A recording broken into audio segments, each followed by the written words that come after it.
Pemirsa tak terima dengan status tersangka kasus tudingan ijazah palsu mantan Presiden Jokowi, Roy Suryo CS mengadu ke Komnas HAM.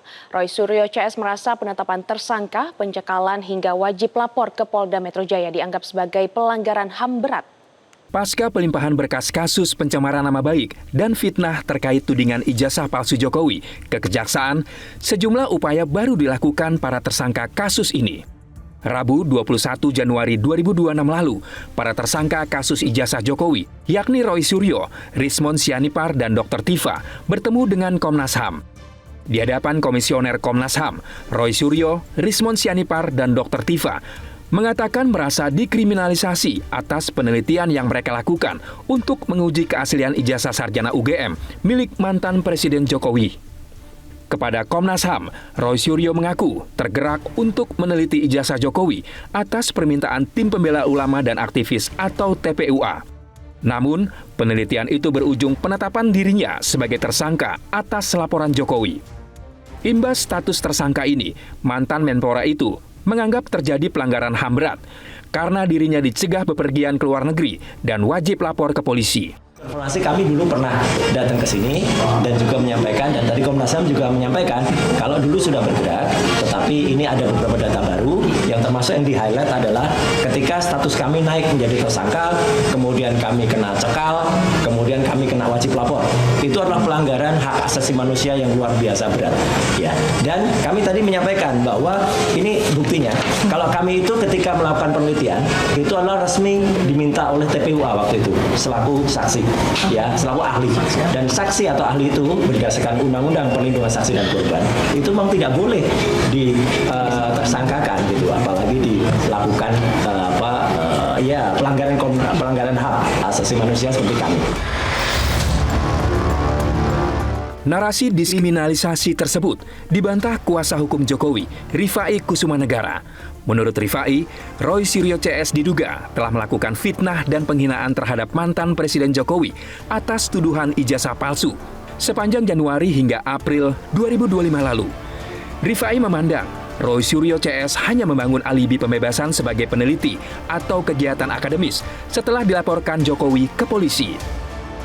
Yang kami laporkan adalah peristiwa di sosial media sejak Januari hingga April 2025, di mana terdapat 31 objek yang melakukan fitnah dan penghinaan kepada Pak Jokowi secara konsisten dan bertubi-tubi, di mana tindakan tersebut dilakukan bukan dalam rangka penelitian ataupun kegiatan akademis.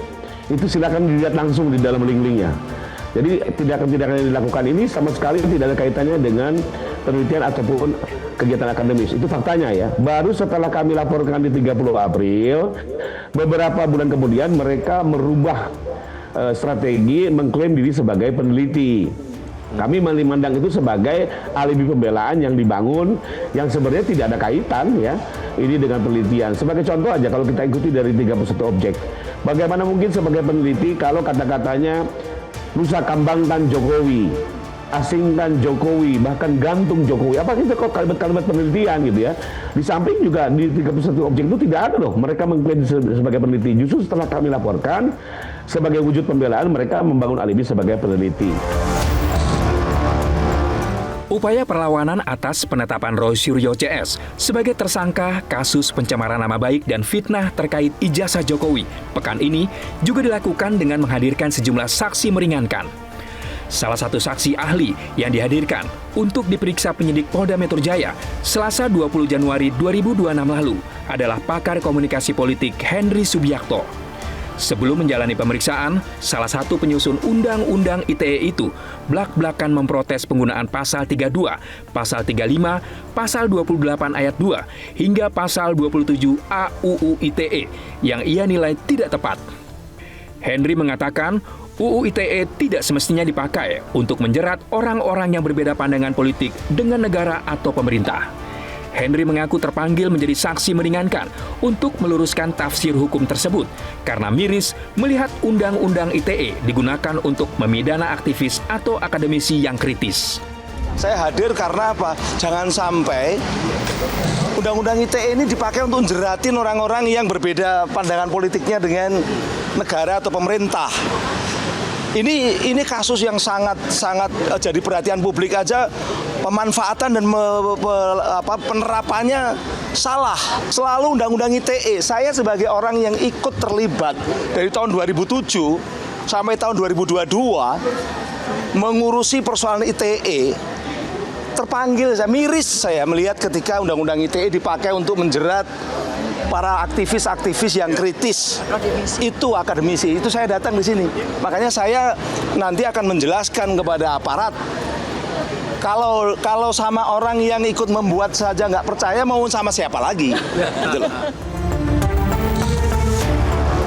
Hingga kini berkas kasus pencemaran nama baik dan fitnah terkait tudingan ijazah palsu Jokowi dengan tersangka Roy Suryo, Rismon Sianipar, dan Dr. Tifa masih diteliti pihak kejaksaan. Apabila sudah P21 alias lengkap, maka tahapan berikutnya adalah menguji keabsahan ijazah Jokowi di persidangan. Jelajahi cara baru mendapatkan informasi. Download Metro TV Extend sekarang.